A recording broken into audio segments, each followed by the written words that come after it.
Shalom, selamat pagi kita semua. Anak-anak, selamat pagi Bapak Ibu Guru beserta staf. Puji Tuhan ya, kita kembali bertemu lagi di chapel kita hari ini, 26 November. Ya, bagaimana kabarnya anak-anak? Minggu pertama PAS-nya hampir terselesaikan. 1 minggu lagi, dan setelah itu kita 2 minggu menuju rapotan, gitu ya. Sehingga mari kita sama-sama bersukacita untuk anugerah Tuhan dan penyertaan Tuhan sampai di akhir November hari ini. Ya, ini chapel terakhir untuk di bulan November ya. Oke, sebelum kita memulai ibadah kita, ada beberapa hal yang meminta untuk kita persiapkan. Yang pertama,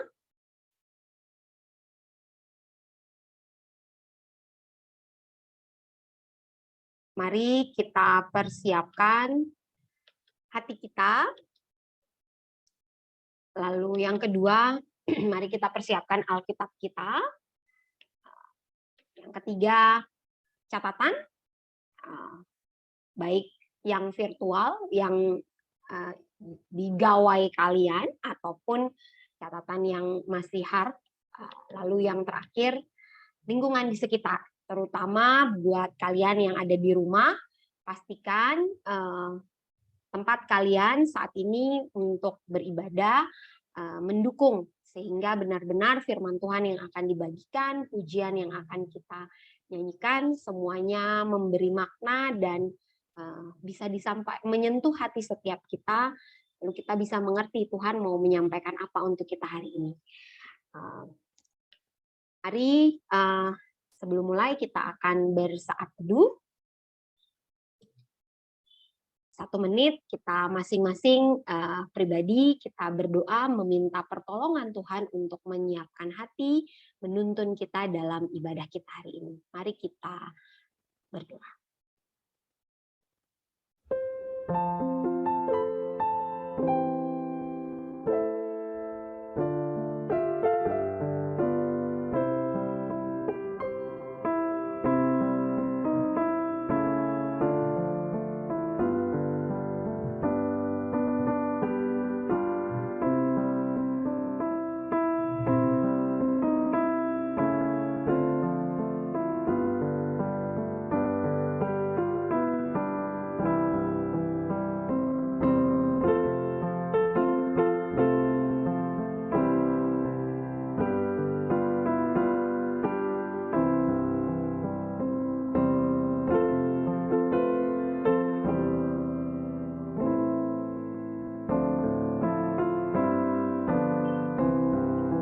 Kita berdoa. Selamat pagi Bapak, kami mengucap syukur untuk hari yang Tuhan beri. Kami mengucap syukur untuk keberadaan kami sebagaimana kami ada saat ini. Bersyukur untuk semua anugerah yang Tuhan boleh tetap berikan kepada kami. Bersyukur untuk teladan iman yang Tuhan masih terus perlihatkan sampai hari ini. Terima kasih Bapak, kami akan memulai chapel kami, biar Tuhan yang menuntun hati setiap kami, dimanapun kami, di tempat kami masing-masing, Tuhan yang berbicara kepada setiap kami, siapapun kami, apapun, bagaimanapun keadaan kami, benar-benar ini waktu kami, mau kami berikan untuk Tuhan. Menolong kami Bapa, di dalam nama anak-Mu Yesus Kristus kami berdoa. Amin. Ya. Kita akan mempersiapkan hati kita untuk mendengarkan firman Tuhan sepanjang mereview apa yang akan yang sudah kita dengarkan sepanjang 1 minggu ini, lalu firman Tuhan yang hari ini yang puncak dari tema kita sepanjang 1 minggu ini. Kita akan pujikan lagu In His Time. Silahkan kalian di rumah masing-masing boleh yang tahu lagunya boleh ikut bernyanyi. Di sekolah pun yang tahu lagunya boleh ikut bernyanyi. Kalau yang tidak tahu boleh memperhatikan liriknya sambil menghayati apa maksud dari In His Time.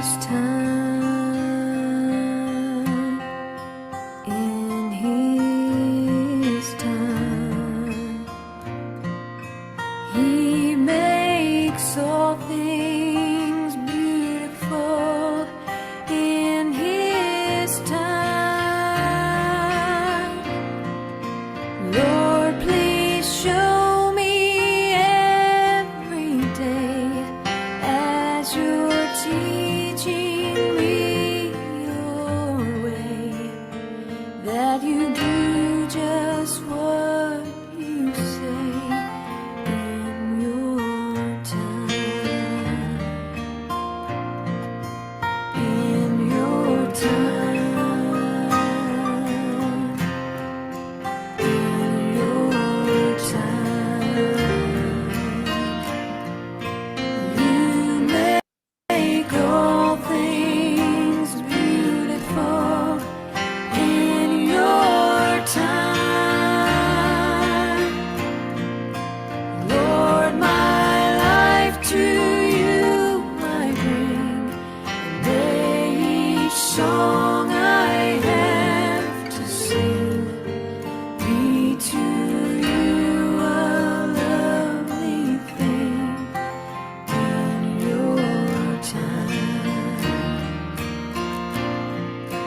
Lord, my life to you I bring, and may each song I have to sing be to you a lovely thing in your time.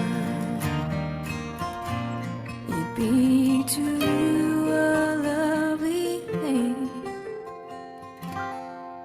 in your time.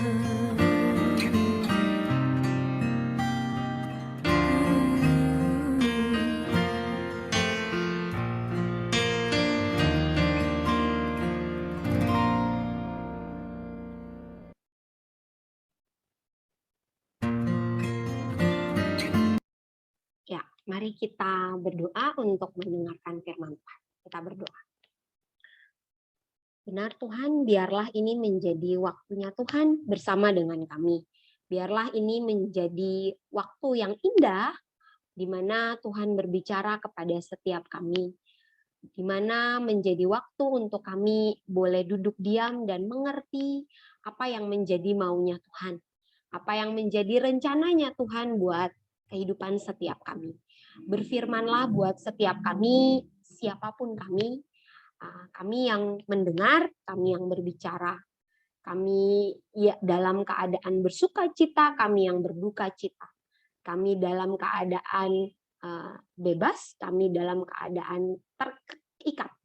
Biarlah setiap kami dalam kondisi apapun ini menjadi waktunya kami dengan Tuhan. Di dalam nama anakmu Yesus Kristus kami berdoa. Amin. Ya.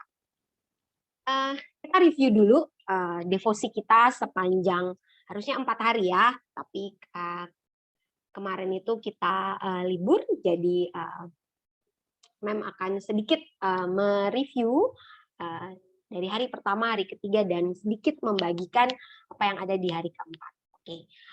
Di hari pertama kita lihat dari Roma 4 ayat 1 sampai 5.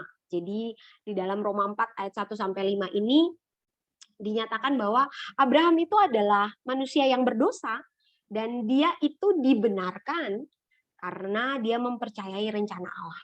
Bahwa dia sampai dibenarkan dan iman dia itu bukan karena kekuatannya Abraham. Di sini Ibu pakai kata dibenarkan karena itu pasif. Abraham itu hanya menerima. Jadi Allah memperkenankan Abraham yang manusia berdosa itu memiliki iman untuk mempercayai rencananya Allah.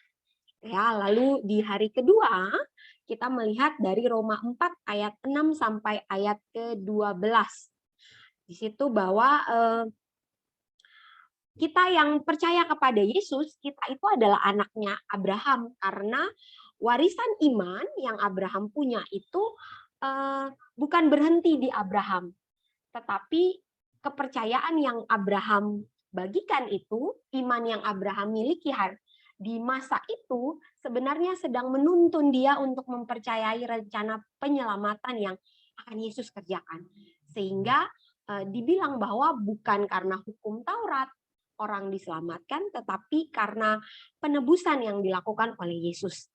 Sehingga saat kita mempercayai Yesus yang sudah menebus setiap kita, kita menjadi anak Abraham, yaitu anak orang yang beriman karena Abraham mewariskan itu ya kepada setiap kita. Lalu di hari yang ketiga itu lanjutan lagi Roma 4 ayat 13 sampai 17 ya di sini dinyatakan bahwa iman yang mempercayai rencana penyelamatan dari Allah, bahwa bukan karena kemampuan kita, bukan karena apa yang ada pada kita, termasuk seorang Abraham sekalipun.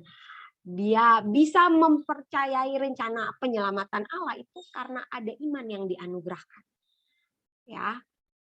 Sehingga betul-betul ya, imanlah yang menolong dan semuanya adalah kerjanya Tuhan. Ya, setiap kita bisa beriman, bisa percaya, bahkan Abraham yang dia belum melihat kehadiran Yesus saja dia belum tahu, tapi dia sudah bisa mempercayai itu adalah karyanya Allah, bukan semata-mata karena Abraham itu punya iman yang besar. Dari mana? Dia tidak mampu percaya Allah kalau bukan Allah yang memberi dia iman itu. Ya, jadi kita belajar teladan yang Abraham beri itu pun adalah anugerah dari Tuhan. Ya, jadi kalau di situ ya kita tidak boleh mempercayai bahwa hukum Taurat yang menyelamatkan kita karena bukan hukum Taurat, tapi iman kepada Yesus yang mengerjakan keselamatan, penyelamatan yang sempurna itu yang benar, yang menuntun kita pada kebenaran. Dan di hari keempat menutup Roma pasal 4 itu ayat 18 sampai ayat 25, di situ dinyatakan jelas bahwa Yesuslah yang membuat kita itu diperhitungkan oleh Allah. Karena karya Yesus menggantikan kita, yang membuat Allah itu memperhitungkan kita dan kita diambil sebagai anak. Ya, Abraham pun di dalamnya karena karya yang sudah direncanakan yang akan digenapi oleh Yesus pada waktunya Abraham ya akan, tetapi pada waktu masa kita saat ini sudah digenapi oleh Yesus. Yang akan digenapi oleh Yesus saat itu, iman yang dia punya itu pun itu karena Allah, karena Yesus yang akan menggenapi imannya Abraham itulah sehingga Abraham itu diperhitungkan. Sampai tema kita minggu ini adalah Abraham, bapa semua orang oleh iman. Karena iman yang dianugerahkan, iman yang dikerjakan, yang digenapi oleh Allah itulah, maka Abraham bisa disebut bapa semua orang beriman. Sehingga yang di hari kedua, kalau kita mempercayai Yesus, maka kita adalah anak-anaknya Abraham. Ya, oke. Nah, ini review untuk 1 minggu ini devosi kita. Lalu hari ini perenungan kita terambil dari Yesaya 53 ayat 10. Yesaya 53 ayat 10. Silahkan yang punya Alkitab boleh dibuka masing-masing. Kalau seandainya, kalau yang di rumah harusnya ya punya Alkitabnya. Tetapi kalau yang di sekolah mungkin terlalu banyak hal yang dipikirkan sampai lupa. Nah, boleh melihat di layar karena Ibu juga sudah siapkan. Ya. Oke, kita baca bersama-sama. Ibu membaca di sini, kalian di tempat kalian masing-masing silakan boleh membaca. Yesaya 53 ayat 10. Tetapi Tuhan berkehendak meremukkan dia dengan kesakitan apabila ia menyerahkan dirinya sebagai korban penebus salah. Ia akan melihat keturunannya, umurnya akan lanjut, dan kehendak Tuhan akan terlaksana olehnya. Ya, jadi ini ayat kita hari ini. Nah, kita lihat sedikit sebelum kita masuk, apa sih maksud dari perenungan ini, lalu apa hubungannya. Ibu ini di sini tidak ada menyebutkan Abraham, tapi Senin sampai Kamis kita bicara tentang Abraham, bapa semua orang oleh iman.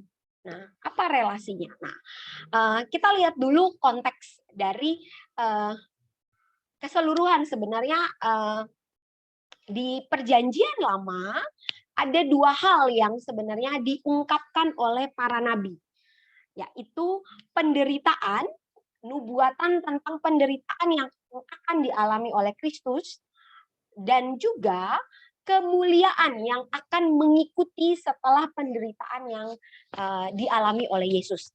Sebenarnya itu 2 inti besar dan bersyukurnya kita, dua inti besar ini bisa kita lihat di dalam pembahasan ayat kita hari ini. Ya, di Yesaya 53 ayat 10. Jadi sepanjang Yesaya 53 ini pun dia membahas dua hal ini. Tentang penderitaan, kalau kalian baca dari ayat 1 sebelumnya, lalu nanti itu bicara tentang penderitaannya Yesus, nubuat yang disampaikan oleh Yesaya tentang penderitaan yang akan dialami oleh Yesus, dan juga setelah itu kita akan melihat kemuliaan yang mengikuti penderitaan itu. Jadi ini dua hal besar yang dibahas, dan khususnya di ayat 10 ini kita bisa melihat dua-duanya sekaligus gitu ya. Mari kita masuk. Dari mananya Ibu? Oke, kita lihat yang pertama tentang penderitaan. Itu ya. Ibu bacakan lagi ayatnya, Yesaya 53 ayat 10.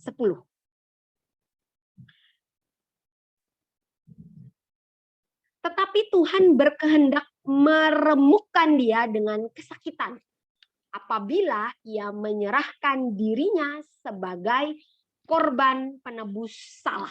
Gitu ya.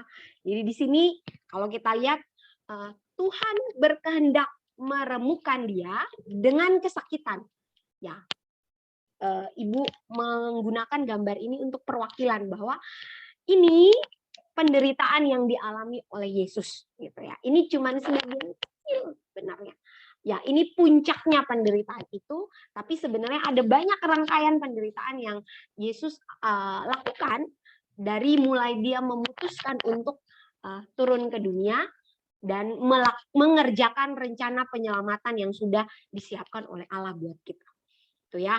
Dan Ibu merangkumkan penderitaan ini dalam satu kata gitu ya. Karena di situ yang bagian keduanya, apabila ia menyerahkan dirinya sebagai korban penebus salah gitu ya. Jadi penderitaan itu akan terjadi sebenarnya kalau Yesus itu mau. Yesus bisa tidak mau? Bisa. Tetapi dia tidak mau untuk tidak melakukan itu. Ya. Sehingga satu pembelajaran yang kita dapat, ketaatan yang Yesus tunjukkan, tunduk tanpa tapi, ketaatan tanpa tapi untuk menggantikan kita. Yang sebenarnya bisa saja dia tidak mau. Bisa saja Tuhan menggunakan yang lain. Tetapi Yesus tunduk, merelakan dirinya untuk diremukkan. Di titik ini, kalau kalian lihat kalimat pertamanya, tetapi Tuhan berkehendak. Jadi bukan manusia yang meremukkan Yesus, tetapi Allah sendiri mengizinkan dan meremukkan Yesus untuk menggantikan kita. Murkanya Allah itu ditanggung oleh Tuhan tanpa tapi. Tuhan taat tanpa tapi. Bagaimana dengan kita hari ini? Apakah kita semua sudah belajar untuk taat tanpa tapi? Atau terlalu banyak tapi untuk setiap ketaatan yang akan kita lakukan? Yang mana? Itu bagian pertama dari Yesaya 10. Yesaya 53 ayat 10. Lalu bagian kedua yang tadi Ibu bilang, kemuliaan yang akan mengikuti. Kita baca di bagian kedua, ia akan melihat keturunannya, umurnya akan lanjut, dan kehendak Tuhan akan terlaksana olehnya. Bahwa rencana penyelamatan yang disiapkan sampai setelah penderitaan itu, maka dia akan ditinggikan. Dia akan melihat keturunannya, ya, keturunan ya kita hari ini, umurnya akan lanjut untuk merawat kita anak-anaknya yang percaya kepada dia, dan kehendak Tuhan akan terlaksana olehnya. Kehendak untuk menebus dosa setiap kita. Kehendak untuk mengambil kita, orang-orang buangan ini, orang-orang yang sudah diputuskan relasinya, yang kematian kekal adalah akhirnya, tetapi kita dipanggil untuk masuk dalam kemuliaan yang disiapkan untuk Yesus. Sehingga kemuliaan yang Yesus dapatkan itu yang disiapkan untuk dia, itulah yang sebenarnya menjadikan kita ini diperhitungkan. Kita diperhitungkan sebagai anak-anak Allah. Kita diperhitungkan sebagai orang tebusan. Kita diperhitungkan sebagai orang yang bisa ambil bagian dalam tubuh Kristus. Karena siapa? Karena Yesus. Karena penderitaan yang sudah dia kerjakan, yang dia tunduk tanpa hati, lalu kemuliaan yang dia dapatkan, itu pun dia berikan kepada kita untuk kita bisa diperhitungkan. Kita bisa layak berhadapan dengan Allah. Ya. Dan sehingga perenungan kita hari ini, Abraham dianugerahkan iman untuk mempercayai rencana penyelamatan. Maaf, ada sedikit kesalahan penulisan. Rencana penyelamatan dari Allah yang melampaui generasi. Abraham itu dia belum melihat loh apa yang akan dikerjakan. Dia hanya percaya bahwa keturunannya akan diberkati. Jadi imannya dia itu melampaui generasi, turun ke bawah. Dan itu dianugerahkan. Dia dianugerahkan untuk percaya bahwa ada rencana penyelamatan yang sedang disediakan. Sehingga generasi yang akan ada di bawah dia pun akan masuk dalam rencana itu. Akan diselamatkan. Akan menjadi orang-orang yang ditolong nih melalui rencana ini. Sedangkan ada satu pribadi nih, Yesus. Dia bukan hanya bukan seperti Abraham yang dapat kasih karunia untuk punya iman, mempercayai rencana, tetapi Yesus itulah adalah pribadi yang mengerjakan rencana penyelamatan itu dengan sempurna. Dan kita generasi hari ini kita sudah menyaksikan itu. Dari mana? Firman Tuhan. Firman Tuhan yang sudah komplit dari awal sampai akhir rencana penyelamatan itu. Dan kemuliaan yang akan disediakan buat kita saat kita masuk dalam rencana penyelamatan itu. Yang sudah dikerjakan dengan sempurna oleh Yesus. Kita lihat ada dua teladan.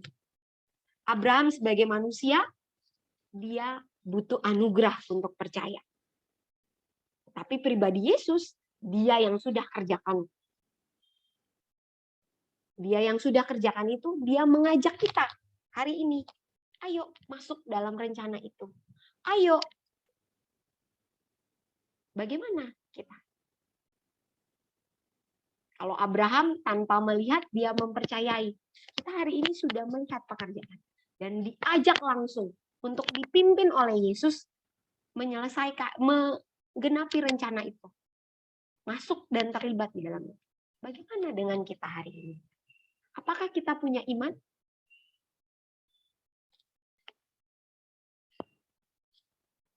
Kita sudah menyaksikan bahwa rencana penyelamatan itu terlaksana.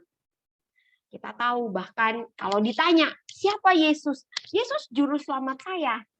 Yesus yang menyelamatkan saya. Dia sahabat saya. Benarkah? Yakin kita sudah percaya? Atau kita masih tetap tidak percaya? Lalu, apakah yang kita bilang, kita sudah percaya sama Yesus itu? Tapi bagaimana kehidupan kita sehari-hari? Apakah kita sudah menunjukkan hidup sebagai orang-orang yang diselamatkan? Atau kita masih menunjukkan bahwa kita ini manusia yang masih butuh untuk diselamatkan? Padahal kita sudah melihat, sudah menyaksikan, bahkan sudah biasa mungkin ya mendengar bahwa kita diselamatkan oleh Yesus. Yesus berkorban dan mati buat kita. Tapi kehidupan kita setiap hari, apakah kita masih ada di dalam lubang dosa? Apakah kita masih memilih untuk tetap ada di sana?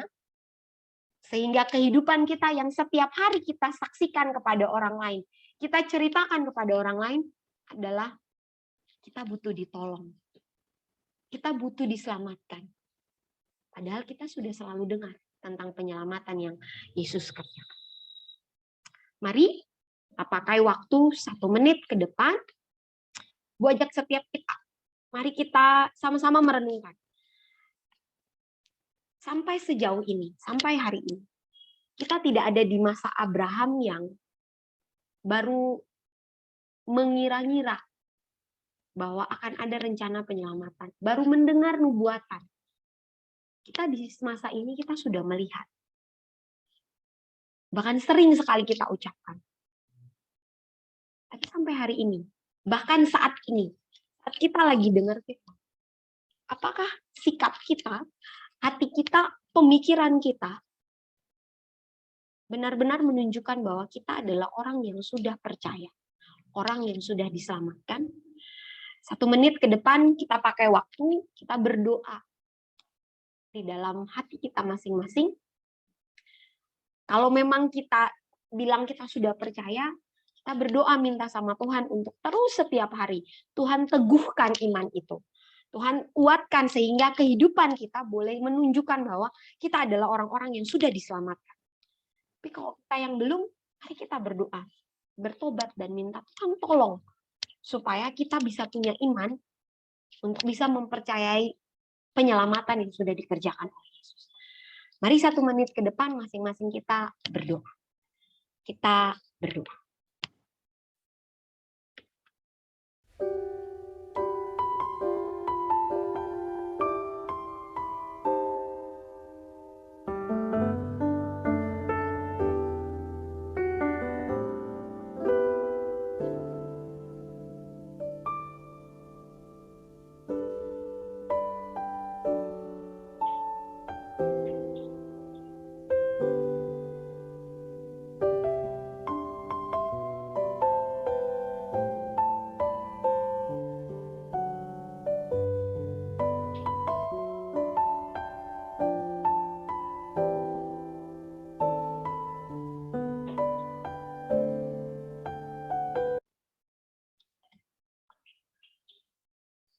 Mari kita menutup chapel kita berdoa. Benar Tuhan, biarlah kami sadar betul bahwa tidak ada satu pribadi seperti Engkau. Pribadi yang menundukkan diri total untuk menggantikan kami menebus dosa kami.